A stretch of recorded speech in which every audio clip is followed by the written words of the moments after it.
Dans le flux de la circulation, cette moto ne passe pas inaperçue. Le deux roues est bien visible.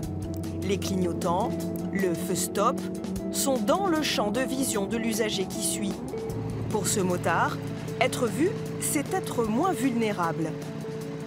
Alors Alexandre, le click light, c'est un peu comme la ceinture de sécurité. Finalement, vous ne pouvez plus sortir sans. Non, absolument pas. On ne peut plus concevoir de partir faire un tour de moto sans avoir notre équipement de sécurité. Donc c'est quelque chose qui est vraiment visible. C'est visible dans la nuit, c'est visible le jour. Ça s'adapte, donc ça n'éblouit absolument pas. C'est vraiment un système extraordinaire.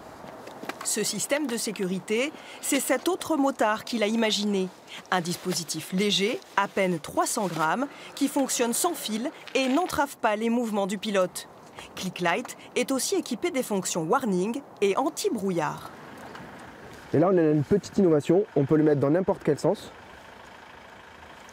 Il indiquera toujours les bons clignotants. Ça permet à la personne qui va le porter, si elle le met à l'envers, de pouvoir indiquer toujours les bons clignotants. Alors Mohamed, qu'est-ce qui vous a donné l'idée d'imaginer ce système? L'idée, je l'ai eue en passant mon permis moto. Donc je me suis rendu compte que le gilet jaune, c'était un système passif. Si une voiture l'éclaire pas, les bandes réfléchissantes ne reflètent pas. Et donc on n'est pas assez visible. Donc partant de ce constat-là, j'ai inventé le Click Light, qui lui est un système actif.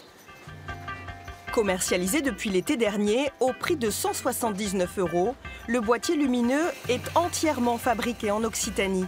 Des pièces en plastique, aux composants électroniques assemblés dans cette usine de la Bruguière dans le Tarn. Pensé d'abord pour les motos et les scooters, Click Light peut aussi s'installer sur les vélos et les trottinettes. Là, le principe, il est totalement différent de celui de la moto. Donc vous avez une petite télécommande amovible. Vous mettez sur le guidon et on se clipse. Et voilà. Et là, vous êtes prêt à partir et fini de balancer le bras à gauche ou à droite pour indiquer qu'on tourne. Cette innovation pourrait bien faire baisser le nombre de morts chez les motards et les cyclistes, puisque dans un accident sur deux impliquant un deux roues, la première cause reste le manque de visibilité.